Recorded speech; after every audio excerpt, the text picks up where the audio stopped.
जय हिंद दोस्तों। इस सवाल को जरा ध्यान से देखिएगा। और ये वाला जो सवाल पूछा गया है ना, वो पूछा गया है अभी जो रिसेंटली यूपीएससी का जो मेंस एग्जाम हुआ है, उसमें GS 1 में ये क्वेश्चन पूछा गया है। अगर आप इसकी बैकग्राउंड की बात करोगे तो ये बैकग्राउंड आपको किस में देखने को मिल जाएगा? सोशल डेमोग्राफिक में देखने को मिल जाएगा। सोशल डेमोग्राफिक डेमोग्राफिक का ये क्वेश्चन पूछा गया है। इसको आप चाहो तो पॉलिटिकल से भी रिलेट कर सकते हो। क्यों? क्योंकि यहाँ पे बात कर रहा है इक्वालिटी का। अगर हम बात करें आर्टिकल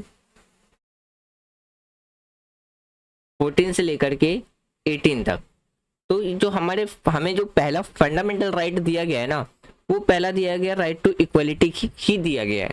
और इसमें जो क्वेश्चन पूछा गया है, वो क्वेश्चन क्या पूछा गया है कि आपको बताने की जेंडर इक्वालिटी, जेंडर इक्वालिटी और ह्यूमन एम्पावरमेंट में क्या डिफरेंस है।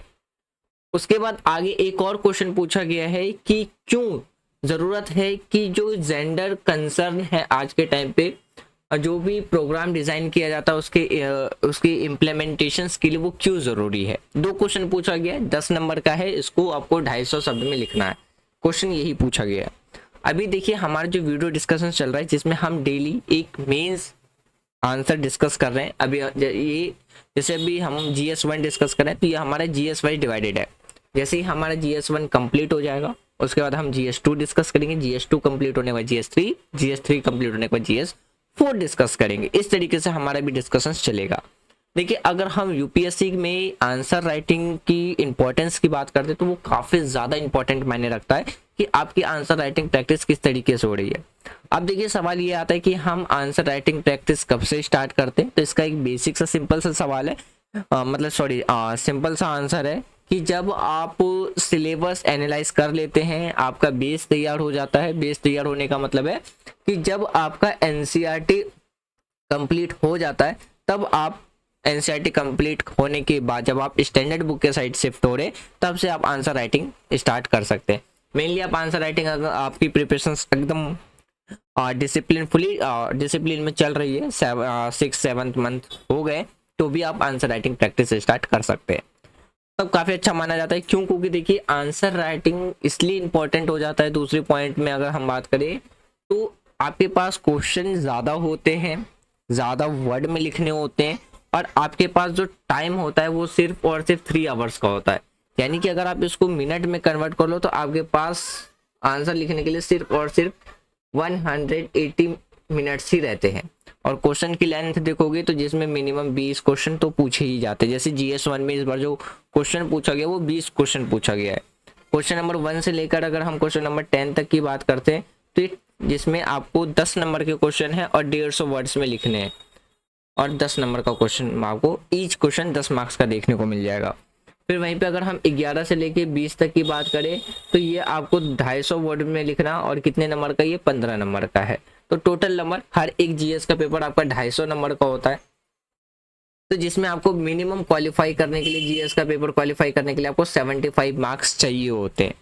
तो आप तभी अच्छा आंसर लिख पाओगे। चैलेंजेस यही रहता है कि आप में जो आपके पास लिमिटेड टाइम है, अनलिमिटेड क्वेश्चन रहते हैं, मतलब क्वेश्चन ज़्यादा रहते हैं, टाइम की क्वेश्चन के मुकाबले टाइम आपके पास कम रहता है, उसमें आपको एकदम अट्रैक्टिव आंसर लिखना होता है। वो कैसे लिखोगे, यही चीज़ आपको सिखाता है आंसर राइटिंग डेली प्रैक्टिस। इसीलिए हम यहाँ पे क्या कर रहे हैं, डेली एक मेंस आंसर राइटिंग डिस्कस कर रहे हैं। तो जैसे अभी तक हमने 7 क्वेश्चन डिस्कस कर लिया, आज हम 8वां क्वेश्चन डिस्कस करेंगे। यहाँ पे मैंने कुछ पॉइंट्स लिखे हैं, मैं अपने पॉइंट्स को एनालाइज करके समझा रहा हूँ कि मैंने ये पॉइंट्स लिखे हैं।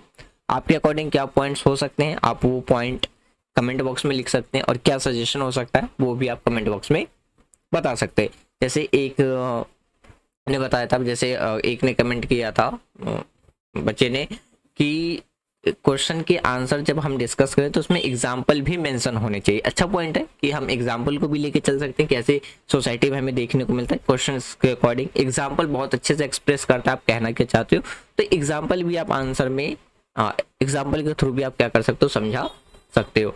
अगर आपको प्रीलिम्स के लिए देखना है, तो प्रीलिम्स के लिए भी हमने MCQ क्वेश्चन डिस्कस किया है, प्लेलिस्ट में सारे अपलोडेड है, आप वहाँ से भी देख सकते हो। एनसीईआरटी मस्ट है आपके लिए अगर आप अपनी प्रिपरेशंस कर रहे हैं। अगर आपने टारगेट 1 साल का रखा है कि आपको 1 साल के अंदर अंदर प्रिपरेशन अच्छे से कर लेनी है तो आपको 2 मंथ के अंदर अंदर आपकी क्लास 6 से लेकर के क्लास 12 तक की आपकी एनसीईआरटी कंप्लीट हो जानी चाहिए। तो एनसीईआरटी क्या करता है, जब आप स्टैंडर्ड बुक के साइड शिफ्ट होते हो तो एनसीईआरटी उसमें बहुत ज़्यादा इंपॉर्टेंट रोल प्ले करता है आपका बेस तैयार करने के लिए। इसीलिए किसी भी आप सीनियर से पूछ लीजिए जिनके पास एक्सपीरियंस अच्छा होता है, वो ज़रूर रिकमेंडेड करते हैं कि आप syllabus previous year question paper के बाद आपको जो अगला स्टेप होना चाहिए प्रिपरेशन का वो होना चाहिए एनसीईआरटी कंप्लीट करने का। तो में पहला प्रेफरेंस दिया जाता है एनसीईआरटी को ही। आप न्यू एडिशंस को भी ले सकते हैं, प्रीवियस एडिशंस के जो कुछ इंपॉर्टेंट चैप्टर है आप उसको भी कंप्लीट कर सकते हैं, तो बेस आपको यहाँ से अच्छा खासा तैयार हो जाएगा। अब हम चलते हैं आंसर के साइड। जो मैंने कुछ पॉइंट्स लिखे उसको डिस्कस करता हूँ, आपके अकॉर्डिंग लगता है कि ये पॉइंट्स हो सकते हैं आप उसको जरूर कमेंट बॉक्स में मेंशन करें।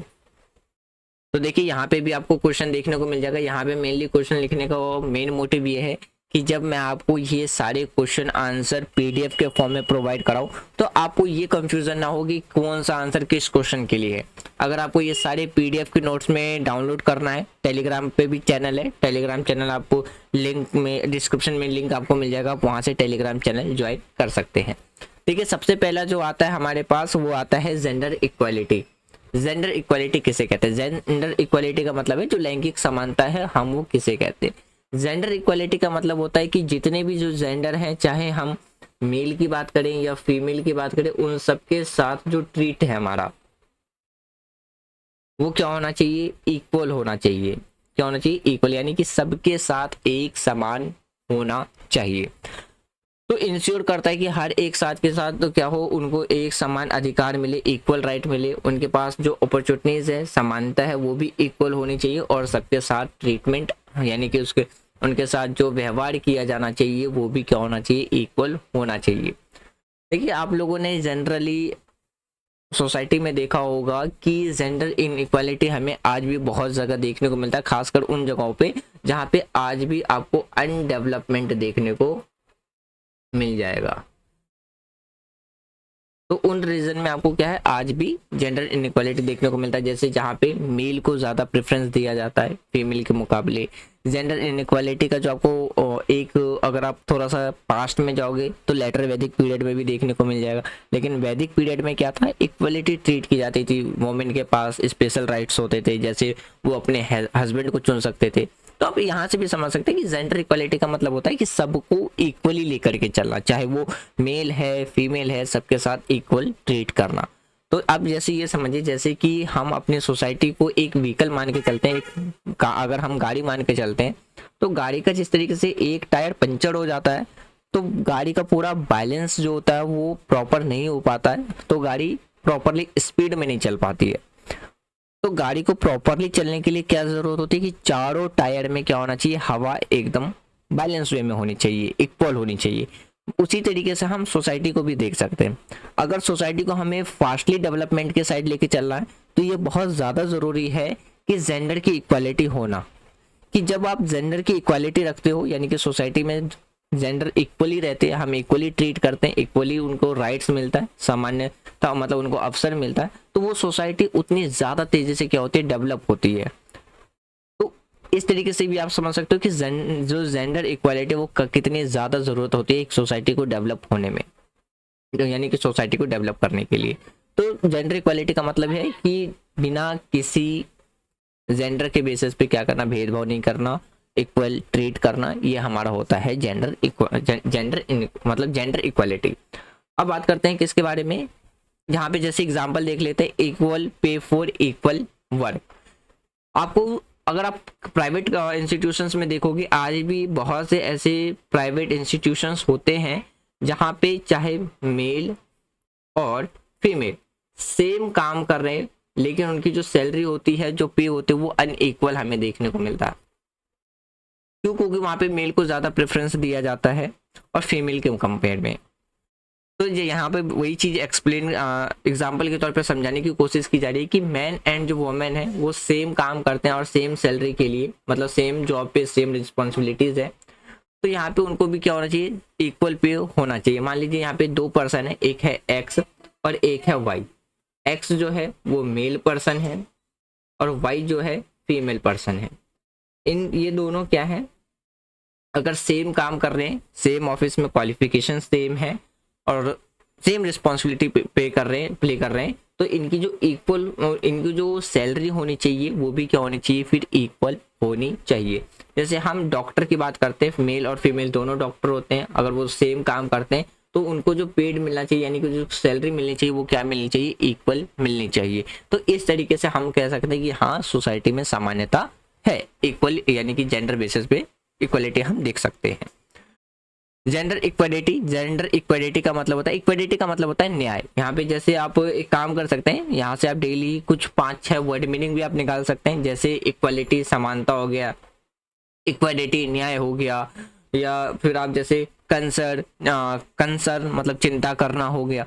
इस तरीके से आप क्या कर सकते हैं, अपने इंग्लिश लैंग्वेज के लिए कुछ वर्ड्स भी आप जनरली निकाल भी सकते हैं। तो काफ़ी ज़्यादा इंपॉर्टेंट आपको देखने को मिल जाएगा। जो एक इम्पॉर्टेंट रोल प्ले करता है आंसर राइटिंग, वो बहुत ज़्यादा आपकी जो वर्ड नॉलेज है उसको इंक्रीज कर देगा।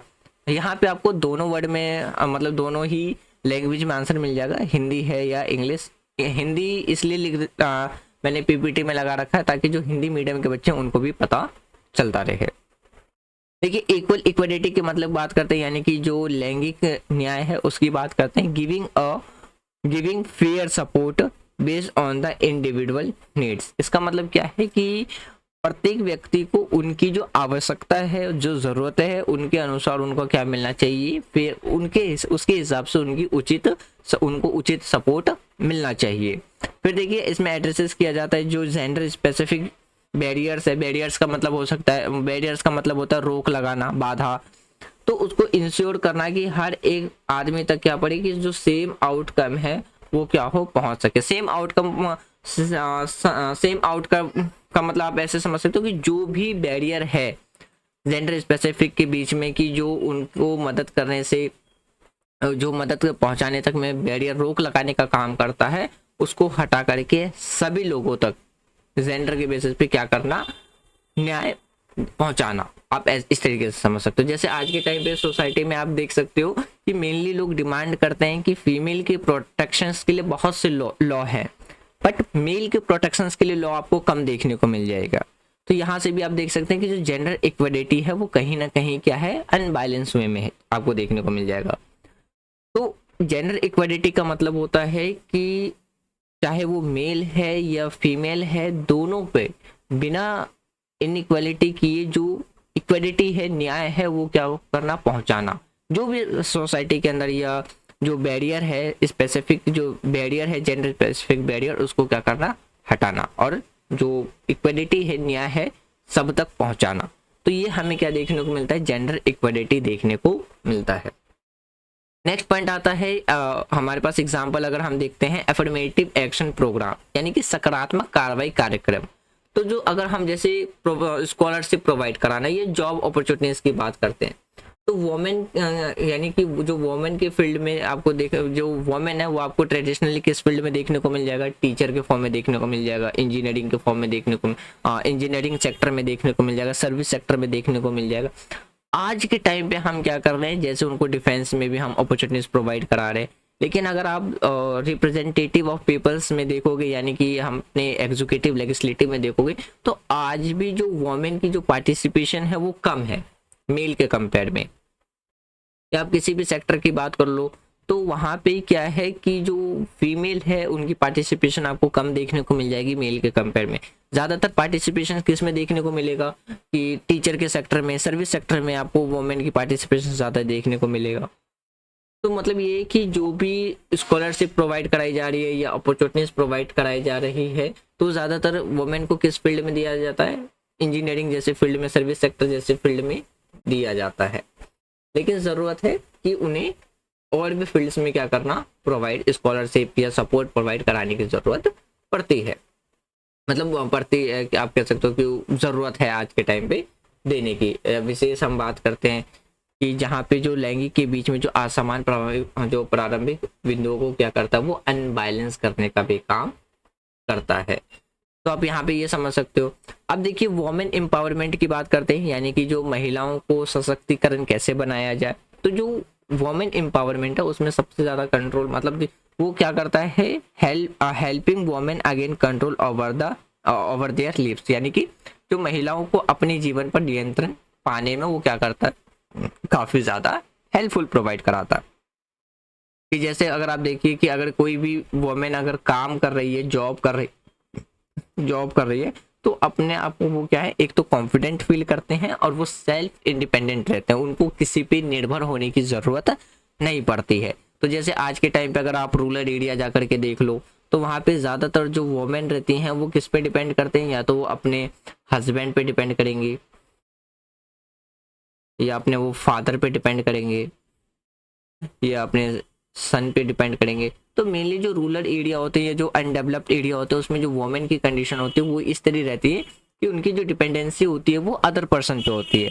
या जैसे आपने 9th-10th की अगर आपने इकोनॉमिक्स पढ़ी होगी, तो जिसमें हम पुअरेस्ट ऑफ द पुअर को काउंट करते हैं, उसमें हम क्या क्या काउंट करते हैं, पहले नंबर पे हम चाइल्ड को काउंट करते हैं, दूसरे नंबर पे हम वुमेन को काउंट करते हैं, तीसरे नंबर पे हम ओल्ड पर्सन को काउंट करते हैं। यहाँ पे poorest of the poor people count करने का मेन रीजन क्या है कि ये ऐसी सिचुएशंस होते हैं या इनको ऐसी कैटेगरी में रखा जाता है जो डिपेंडेंट होते हैं किसी दूसरे पे। क्यों? क्योंकि इनकी जो इंडिपेंडेंसी रहती है वो हमेशा दूसरों के ऊपर पे रहती है, इसलिए इनको poorest of the poor count किया जाता है। स्पेशली आपको वुमेन और ओल्ड पर्सन देखने को मिल ही जाएंगे। तो ज़रूरत है कि जो जब हम वुमेन एम्पावरमेंट की बात करते हैं, जो वुमेन की जो डिपेंडेंसी दूसरे पर्सन पे है, थर्ड पर्सन पे, तो वो उसको क्या करता है, रिड्यूस करने का काम करता है। तो जिसमें जो वुमेन है वो अपनी लाइफ को क्या कर सकती हैं, कंट्रोल कर सकती हैं। तो जिसमें वो क्या कर सकते हैं, वो अपने जब वो सेल्फ डिपेंडेंस रहती हैं तो वो सोसाइटी में काफ़ी ज़्यादा क्या करती है, एक पॉजिटिव या सोसाइटी में पॉजिटिविटी आपको देखने को मिल जाएगी। इकोनॉमिक्स एक्टिविटी में, मतलब आप इकोनॉमी में एक बात करो तो उनका काफ़ी ज़्यादा फिर कंट्रीब्यूशंस बढ़ जाता है। तो हम किस तरीके से इंक्रीज कर सकते हैं वुमेन एम्पावरमेंट को, तो एजुकेशन के थ्रू हम कर सकते हैं। डिसीजन मेकिंग का मतलब है कि जब वुमेन के पास एजुकेशन रहती हैं, स्किल रहती है, तो उनकी जो डिसीजन मेकिंग पावर होती है वो काफ़ी ज़्यादा इंक्रीज हो जाती है। मतलब जो डिसीजन मेकिंग स्किल है वो काफ़ी ज़्यादा क्या होती है, अच्छी होती है। वैसे भी वुमेन की जो डिसीजन मेकिंग स्किल है वो काफ़ी ज़्यादा अच्छी ही मानी जाती है। फिर जैसे हम लीडरशिप अपॉर्चुनिटीज़ की बात करते हैं, जहाँ पे उनको लोगों का नेतृत्व करने का भी क्या मिल जाता है, ऑप्शन मिल जाता है। जैसे कि अगर हम लीडरशिप अपॉर्चुनिटीज़ में अगर आप एग्जाम्पल देखना चाहो, जैसे हमारी कंट्री की जो आयरन लेडी कहा जाता है वो इंदिरा गांधी को कहा जाता है, या बहुत से ऐसी वुमेन हैं जो आज के टाइम पे उन्होंने अपने आप एक बेस्ट एग्जाम्पल सेटअप किया है, किसके लिए, वुमेन एम्पावरमेंट के लिए। तो वुमेन एम्पावरमेंट को हम प्रमोट कैसे कर सकते हैं, अच्छी एजुकेशन दे करके, अच्छी हेल्थ फैसिलिटी दे करके, अच्छी स्किल डेवलप करवा करके। इस तरीके से हम क्या कर सकते हैं, वुमेन एम्पावरमेंट को इम्प्रूव कर सकते हैं या इंक्रीज कर सकते हैं, प्रमोट कर सकते हैं। उसके बाद नेक्स्ट पॉइंट आता है कि जो हमारे पास micro finance for women entrepreneurship का मतलब एक तरीके से आप समझ सकते हो किसे कहते हैं, जो इन्वेस्ट करते हैं, इन्वेस्टर को कहते हैं एंटरप्रेन्योरशिप, या जो मतलब ऐसे पर्सन जो मार्केट के अंदर इन्वेस्ट करते हैं, बिजनेस के लिए इन्वेस्ट करते हैं, तो उसको हम एंटरप्रेन्योरशिप कहते हैं। तो जैसे हम वुमेन को और किस तरीके से एम्पावरमेंट के लिए प्रमोट कर सकते हैं, उन्हें छोटे छोटे लोन प्रोवाइड करके, जिससे वो क्या कर सकते हैं, अपना छोटा छोटा बिजनेस सेटअप कर सकते हैं। तो डेवलपिंग कंट्री में अगर वुमेन एम्पावरमेंट की बात करते हैं, तो वुमेन की जितनी ज़्यादा एम्पावरमेंट होती है, तो डेवलपिंग नेशंस में भी क्या डेवलपिंग कंट्रीज में भी क्या है, आपको इसका पॉजिटिव इम्पैक्ट आपको देखने को मिल जाएगा कि जब वुमेन को छोटे छोटे लोन प्रोवाइड कराए जाते हैं बिजनेसेस के लिए, तो वो क्या करते हैं, अपनी बिजनेस सेटअप करती हैं। तो वो क्या होता है, जब वो अपना बिजनेस सेटअप करते हैं, जब वो एंटरप्रेन्योरशिप पे जाती है, तो वो क्या होते हैं, फाइनेंशियली इंडिपेंडेंस हो जाती है, उनकी डिसीजन मेकिंग पावर इंक्रीज हो जाती है। फिर वो फैमिलीज और कम्युनिटीज़ को भी वो क्या करते हैं, फिर सपोर्ट प्रोवाइड कराती हैं। तो सोसाइटी में वुमेन एम्पावरमेंट भी काफ़ी ज़्यादा ज़रूरी होती है। इंपॉर्टेंस ऑफ प्रोग्राम डिज़ाइन की बात करते हैं, तो इसमें कुछ पॉइंट्स मैंने लिखे, जैसे कि फेयर एक्सेस हो गया, एड्रेसिंग डिस्पैरिटीज हो गया है, इंक्लूसिव सॉल्यूशन, सस्टेनेबल डेवलपमेंट और प्रिवेंटिंग डिस्क्रिमिनेशन। फेयर एक्सेस की बात करते हैं, तो जो जेंडर सेंसिटिव प्रोग्राम्स हैं वो इस तरीके से इंश्योर होना चाहिए कि वो सबको क्या करे, इक्वली बेनिफिट प्रोवाइड कराए। अब ऐसा नहीं है कि अगर हमने जेंडर सेंसिटिव प्रोग्राम इम्प्लीमेंट कर दिया, उसमें एक एक जेंडर को प्रॉफिट पहुंचा रहा है, एक जेंडर के लिए बेनिफिशियल है तो दूसरे के लिए अनबेनिफिशियल है, तो ऐसा नहीं होना चाहिए।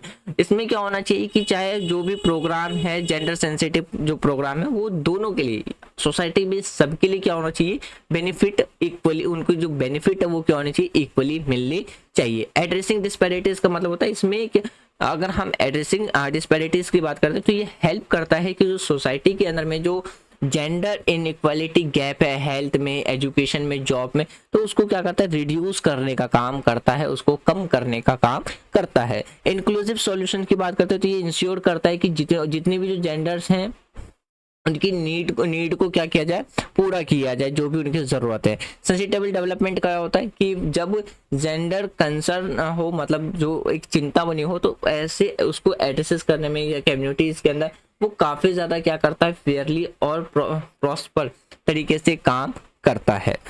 प्रिवेंटिंग डिस्क्रिमिनेशन की बात करते हैं, डिस्क्रिमिनेशन मतलब होता है भेदभाव करना। तो जो अगर हम इम्पोर्टेंस ऑफ प्रोग्राम डिजाइन की जाती हैं कि जिसमें हम जेंडर इक्वालिटी, वुमेन एम्पावरमेंट के लिए, तो वो क्या करता है, जो भी हार्मफुल, यानी कि जो भी हार्मफुल एक्टिविटीज है उसको क्या करता है, अवॉइड करने का काम करता है। इसमें जेंडर का जो रोल्स होते हैं उसमें फिर वो सभी जेंडर्स के लिए क्या करता है, जो भी रिस्पेक्ट्स हैं उसको प्रमोट करने का काम करता है, डिस्क्रिमिनेशन रिड्यूस करने का काम करता है। तो ये कुछ पॉइंट्स थे फ्रेंड्स जो कि मैंने क्वेश्चंस के अकॉर्डिंग लिखे थे। आपको लगता है कि इसमें और भी पॉइंट्स हो सकते थे, आप उसको कमेंट बॉक्स में जरूर लिखे। मेरे अगर आंसर को आप मार्क्स देना चाहें तो आप मेरे आंसर को मार्क्स भी दे सकते हैं। इसका भी आपको हिंदी मिल जाएगा इस साइड पे, इस स्लाइड पे। तो वीडियो के रिगार्डिंग में आपको कोई भी सजेशन देना है, कमेंट बॉक्स ओपन है, आप कमेंट बॉक्स में दे सकते हैं। Thanks for watching friend, take care, जय हिंद।